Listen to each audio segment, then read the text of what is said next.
people, hope you all are doing well. आज हम लोग सेक्शन 36 से सेक्शन 40 तक सीआरपीसी के बारे में बात करेंगे। सेक्शन 36 सीआरपीसी से चैप्टर 4 शुरू होता है और इसमें ए पॉइंट में दिया है powers of superior officers of police. इसमें सिर्फ सेक्शन 36 की बात करी गई है। तो सेक्शन 36 हमें बताता है powers of superior officers of police. वही सेम चीज है कि सुपीरियर ऑफिसर्स जो होते हैं पुलिस की, उनकी पावर्स क्या होती है, सेक्शन 36 वो बताता है हमें। तो police officer superior in rank to an officer in charge of a police station. जो पुलिस ऑफिसर सुपीरियर होते हैं, किसकी रैंक से सुपीरियर हैं? जो पुलिस इंचार्ज होता है, यानी कि जो स्टेशन का जो इंचार्ज होता है, जिसे हम लोग एसएचओ के नाम से जानते हैं, स्टेशन हाउस ऑफिसर के नाम से जानते हैं, वो जो होता है उससे ऊपर के रैंक के जो पुलिस ऑफिसर्स होते हैं उनकी पावर क्या होती है। यानी कि स्टेशन ऑफिसर के ऊपर के जो रैंक के ऑफिसर्स होते हैं वो डीएसपी हो सकता है, एसीपी हो सकते हैं। तो ये सारे जो होते हैं इनकी पावर्स क्या होती है वो बताता है। Okay, may exercise the same powers. किसकी सेम पावर्स? जो एसएचओ के पास पावर्स हैं, ठीक है, throughout the local area to which they are appointed as may be exercised by such officer within the limits of his station. देखो, इसे ऐसे समझो, मान लो कि कोई डिस्ट्रिक्ट है, उस डिस्ट्रिक्ट में आपके 10 पुलिस स्टेशन है, तो 10 एसएचओ होंगे, ठीक है। अब उन 10 एसएचओ के पास जो पावर है वो पावर होगी डीएसपी के पास, ठीक है। जैसे डीएसपी कौन है? इससे सुपीरियर रैंक है, यानी स्टेशन हाउस ऑफिसर से जो सुपीरियर रैंक का है, सेम पावर ही एक्सरसाइज करते हैं। तो ये बताया सेक्शन 36 सीआरपीसी में। अब बात करते हैं बी की, तो aid to the magistrates and the police, ठीक है। अब 37 सेक्शन बताता है public when to assist magistrates and police, every person is legally bound to assist. यहाँ पे एक्चुअली लीगली नहीं लिखा है, सिर्फ बाउंड लिखा हुआ है, लेकिन यहाँ पे बाउंड का मतलब यही है कि हर वो व्यक्ति लीगली बाउंड हो जाता है। मतलब ये उसका एक कर्तव्य हो जाता है कि अगर वो ऐसा नहीं करेगा तो वो ऑफेंस बन जाएगा, ठीक है।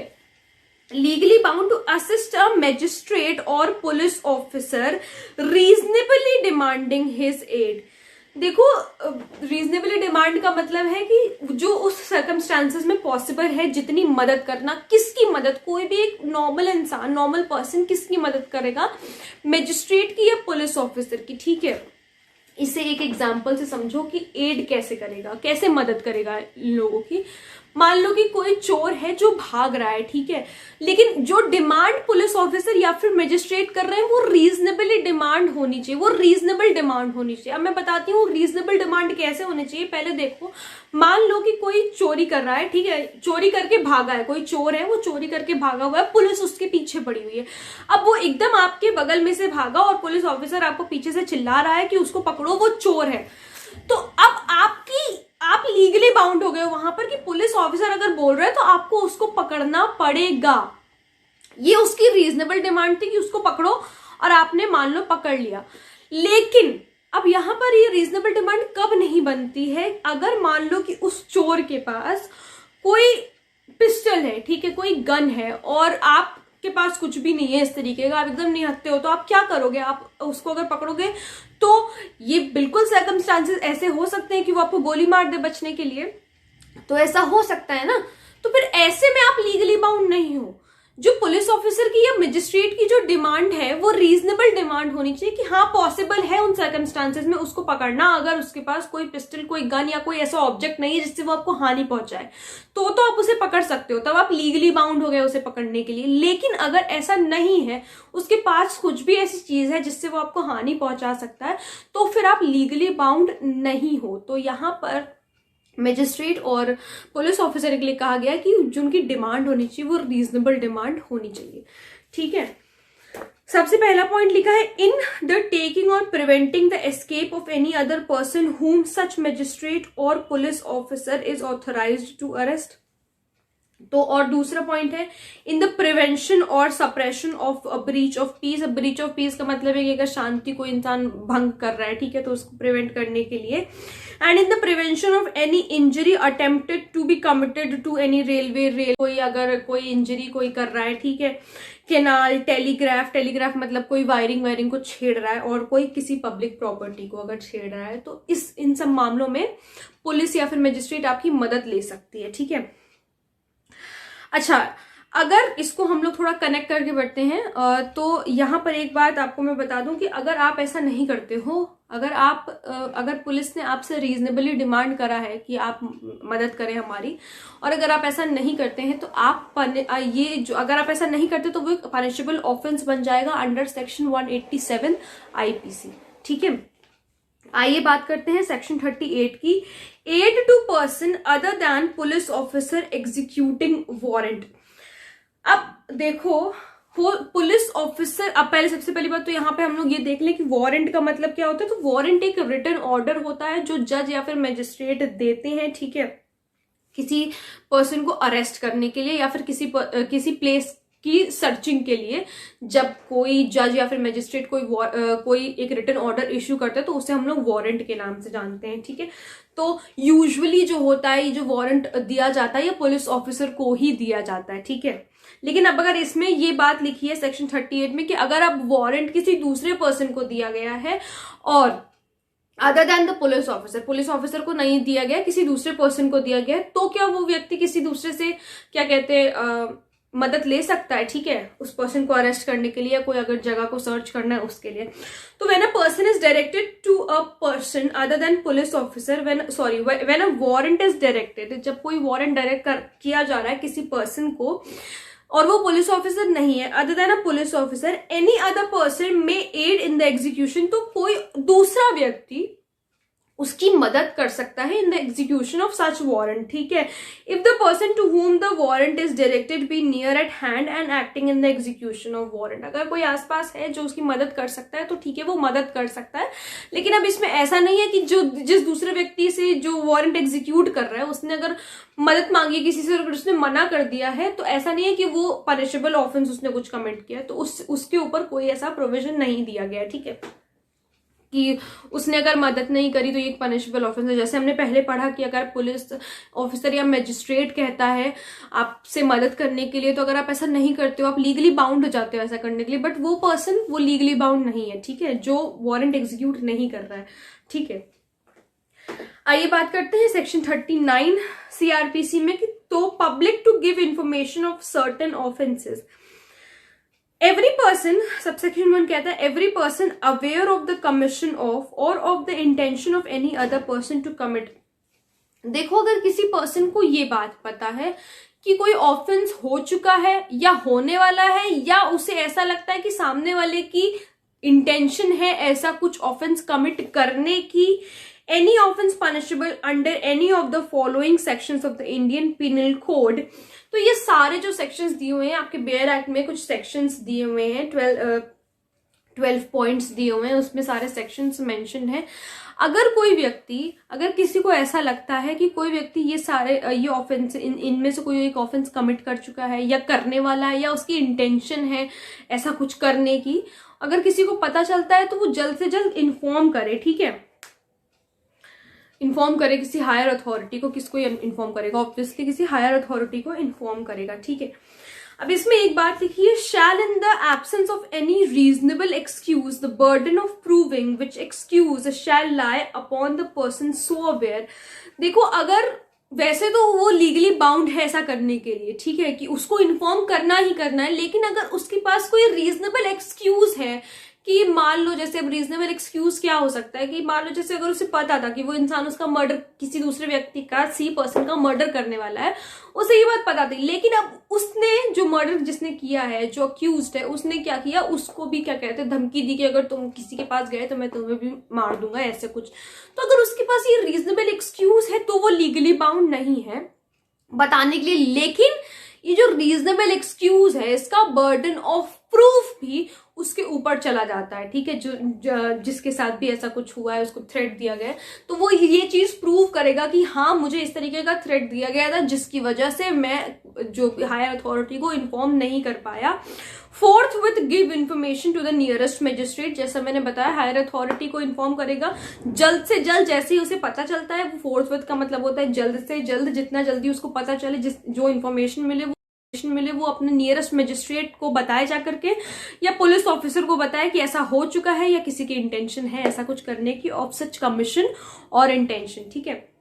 फिर सब सेक्शन 2 कहता है for the purposes of this section the term offence include any act committed eight any place out of India which would constitute an offence if committed in India. देखो, अगर आप मान लो कि कोई कॉन्स्पायर कर रहा है, यहाँ पे बैठे होकर कॉन्स्पिरेसी कर रहा है कि इंडिया में, मान लो अगर उसने कॉन्स्पिरेसी करी कि कनाडा में बैठे या लंदन में बैठे हुए व्यक्ति को उसको मारना है, कॉन्स्पिरेसी कर रहा है वो, ठीक है। अब क्या है कि वो वहां पर अगर कॉन्स्टिट्यूट करेगा आउट ऑफ इंडिया भी, ये चीज मर्डर है, ठीक है। इंडिया में भी अगर कॉन्स्टिट्यूट होता तो वो एक ऑफेंस बनता। तो अगर ऐसा कुछ है तो ऑफेंस का मतलब यहाँ पे बताया गया कि इस सेक्शन में ऑफेंस का मतलब ये है कि अगर बाहर भी कोई कमिट हो रहा है, कुछ चीज कमिट हो रही है, तो वो भी यहाँ पर बताई जाएगी, ठीक है। अच्छा, अब बात करते हैं सेक्शन 40 सीआरपीसी के बारे में। Duty of officers employed in connection with affairs of a village to make certain report. Duty of officers, देखो अगर जैसे विलेज का ऑफिसर कौन होता है, मेंबर ऑफ पंचायत हो सकता है, ठीक है, जो सरपंच होते हैं, ठीक है, जो गांव में रहता है वो लोग, ठीक है। Employed in commission with the affairs of a village to make a certain report. इसका सबसेक्शन 1 पढ़ते हैं कि every officer employed in connection with the affairs of a village and every person residing in a village. देखो, जो भी person employed है in the connection with the affairs और जो पर्सन रिसाइड कर रहा है, वहां रह रहा है, ठीक है, shall forthwith communicate to the nearest magistrate, वो जल्द से जल्द नियरेस्ट मजिस्ट्रेट के पास जाकर के, or to the officer in charge of the nearest police station, या फिर ऑफिसर इंचार्ज है जो पुलिस स्टेशन का, उसको जाकर के जो भी कुछ उसके पास है, whichever is nearer, any information which he may possess respecting, कुछ चीजें दी गई हैं, 5-6 पॉइंट दिए गए हैं। अगर ऐसा कुछ उसे लगता है कि ये सारी चीजें में से कुछ हो रहा है, तो वो जा करके अपने नियरेस्ट मजिस्ट्रेट या फिर नियरेस्ट पुलिस स्टेशन में जाकर के इन्फॉर्मेशन दे। इस बात की इन्फॉर्मेशन कौन देगा? जो विलेज में रह रहे हैं, जो गांव में रह रहे हैं वो लोग, या फिर जो कनेक्टेड है to the affairs of the village, ठीक है।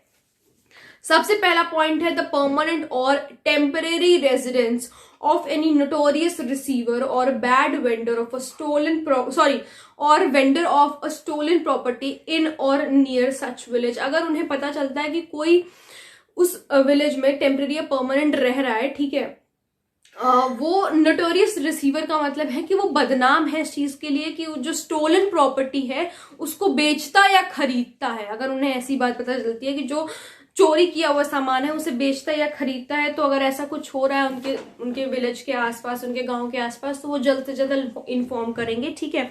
Be the resort to any place within or the passage through such village of any person whom he knows और reasonably suspects। उन्हें ऐसा लगता है कि कोई ऐसी जगह है, कोई पैसेज है विलेज में, ठीक है, किसी पर्सन का जिन्हें वो जानते हैं या फिर उनके ऊपर शक है, reasonably suspect to be a ठग या फिर रॉबर, ठीक है, लुटेरा जिसे कहते हैं। एस्केप्ड कन्विक्ट का मतलब है जो जेल से भागा हुआ व्यक्ति होता है वो, और एनी प्रोक्लेम्ड ऑफेंडर। अब कहेंगे प्रोक्लेम्ड ऑफेंडर क्या होता है? मैंने पहले भी वीडियोस में बताया है प्रोक्लेम्ड ऑफेंडर का मतलब क्या होता है।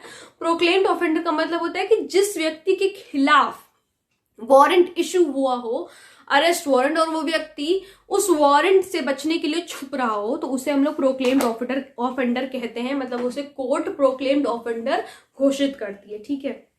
हाँ, तो मतलब अगर किसी पर्सन को पता चलता है कि वो वहां मतलब ठग है, रॉबर है, ठीक है, कोई मतलब लुटेरा है, एस्केप्ड कन्विक्ट है, जेल से भागा या प्रोक्लेम्ड ऑफेंडर है, तो वो जल्द से जल्द बताए हायर अथॉरिटी को, ठीक है। फिर see the commission of or intention to commit in और near such village any bailable offence. कोई बेलेबल ऑफेंस अगर नॉन बेलेबल ऑफेंस अगर कोई कमिट करता है, ठीक है, तो या उसकी इंटेंशन है कमिट करने की, या ऐसा लगता है कि होने वाला है कमिट, तो उसकी भी इंफॉर्मेशन दे जल्द से जल्द। और एनी ऑफेंस पनिशेबल, और कुछ सेक्शंस दिए हैं, सेक्शन 143, सेक्शन 144, सेक्शन 145, 147 और 148 of the Indian Penal Code. या उन्हें लगता है कि कोई ऐसा ऑफेंस वो कमिट करने वाला है या उसकी इंटेंशन है, ये सारे सेक्शंस में, जो कि इन सारे सेक्शंस के अंडर पनिशेबल है, अनलॉफुल असेंबली के सेक्शंस हैं, ठीक है। फिर डी है द अकरेंस इन और near such village of any sudden और अननेचुरल डेथ, किसी एकदम से किसी की मौत हो गई, अननेचुरल डेथ जिसे हम कहते हैं, अकाल मृत्यु मान लो जैसे हो गई, और of any death under suspicious circumstances, और अगर लग रहा है जैसे शक सा कुछ हो रहा है कि नहीं यार ये ऐसे नेचुरल डेथ नहीं है, ठीक है। और द डिस्कवरी इन और near such village of any corps का मतलब होता है लाश, डेड बॉडी, और part of corps, part of मतलब कि जैसे किसी का सिर्फ जैसे टुकड़े मिले, जैसे हाथ मिला, पैर मिला, ठीक है, तो ऐसे अगर कहीं लगता है कुछ ऐसा मिलता है, इन सर्कमस्टांसेस विच लीड टू, ऐसे पूरा माहौल बन जाता है कि नहीं कुछ ऐसा है, मतलब शक होता है कि कुछ गलत है, तो वो जल्द से जल्द इन्फॉर्म करे अपने हायर अथॉरिटी को, यही बताया गया है इन सेक्शन में, ठीक है। हाँ, और इसमें एक चीज और लिखी है, और the disappearance from such village of any person in circumstances which lead to a, और अगर कोई भाग गया है, मतलब जैसे उसने कोई नॉन बेलेबल ऑफेंस कमिट किया और वो भाग गया है वहां से, ठीक है, तो मतलब अगर गांव वालों को लग रहा है कि वो भाग रहा है या भाग गया है, वहां से भागने की कोशिश कर रहा है, तो भी बताएं ऑब्वियसली हायर अथॉरिटी को, ठीक है।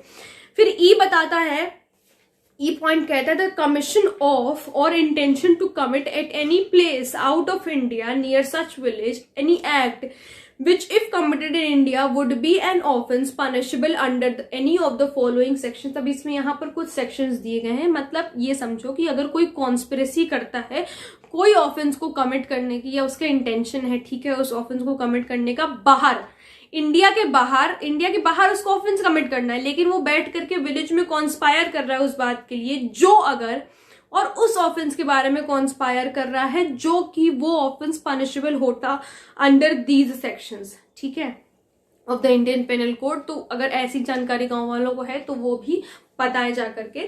फिर एफ पॉइंट कहता है any matter likely to affect the maintenance of order, अगर किसी ऑर्डर के मेंटेनेंस को कोई मैटर इफेक्ट कर रहा है, of the prevention of crime, अब वो मैटर ऑर्डर किस चीज का होता है, मतलब प्रिवेंशन ऑफ क्राइम का, ठीक है, क्राइम को रोकने के लिए कोई ऑर्डर अगर पास किया गया है, सेफ्टी ऑफ पर्सन, किसी पर्सन की सेफ्टी के लिए या प्लेस की सेफ्टी के लिए, प्रॉपर्टी की सेफ्टी के लिए अगर कोई ऑर्डर पास किया गया है, respecting which the district magistrate by general or special order made with the previous sanction of the state government ने कहा डिस्ट्रिक्ट मजिस्ट्रेट को कि आप भाई ये सारी चीजें, मतलब कि एक ऑर्डर आप पास करो, वो स्पेशल ऑर्डर भी हो सकता है, जनरल ऑर्डर भी हो सकता है। अगर डिस्ट्रिक्ट मजिस्ट्रेट ने कोई स्पेशल या फिर जनरल ऑर्डर पास किया है ऑर्डर के मेंटेनेंस के लिए, ठीक है, किसी के की प्रिवेंशन ऑफ क्राइम के लिए या फिर सेफ्टी ऑफ पर्सन और प्रॉपर्टी के लिए, और अगर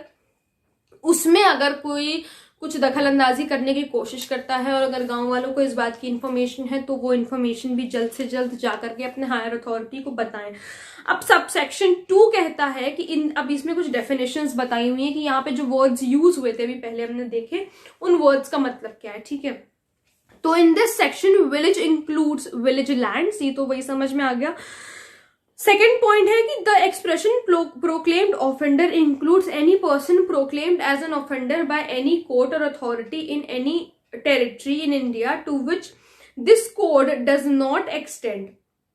देखो, प्रोक्लेम्ड ऑफेंडर का यहाँ पर मतलब सिर्फ ये नहीं है कि जो इस कोड के अंदर, मतलब जहां तक ये कोड एक्सटेंड करता है सिर्फ वहीं तक प्रोक्लेम, वहां तक तो है ही है, लेकिन अगर जहां ये कोड एक्सटेंड नहीं करता है वहां का भी अगर कोई प्रोक्लेम्ड ऑफेंडर है और अगर उसके बारे में भी कोई जानकारी है गांव वालों को, तो वो उस पर्सन के बारे में भी जानकारी दी जाए, ठीक है। In respect of any act which if committed in the territories to which this code extend would be an offense punishable under any of the following sections of the Indian Penal Code, ठीक है। जहां पर ये code extend नहीं भी करता है और अगर यहां पर एक्सटेंड करता, ठीक है, अगर होता यहाँ पर वो ऑफेंस पनिशेबल होता अंडर दीज सेक्शंस, कुछ सेक्शंस बताए गए हैं, बार बार वही बात कही गई है। फिर थर्ड पॉइंट में कहता है the words officer employed in connection with the affairs of the village, मैं आप लोगों को पहले बता चुकी, means the member of the panchayat, ठीक है, of the village, and the includes the headman, headman कौन होता है, सरपंच होता है, ठीक है, and every officer or other person appointed to perform any function connected with the administration of the village. जो officer employed in connection with the affairs of village है, ये कौन लोग होते हैं, मेंबर ऑफ पंचायत होते हैं, ठीक है, मतलब बेसिकली वो लोग जो कि पूरे विलेज के एडमिनिस्ट्रेशन को देखते हैं, वो लोग होते हैं, ठीक है। तो आई होप आप लोगों को समझ में आ गए होंगे ये सारे सेक्शंस। अगर कोई प्रॉब्लम है तो please let me know in the comment section, और अगर आप लोग किसी टॉपिक पे वीडियो देखना चाहते हैं तो वो भी प्लीज मुझे जरूर बताइएगा। Thank you so much.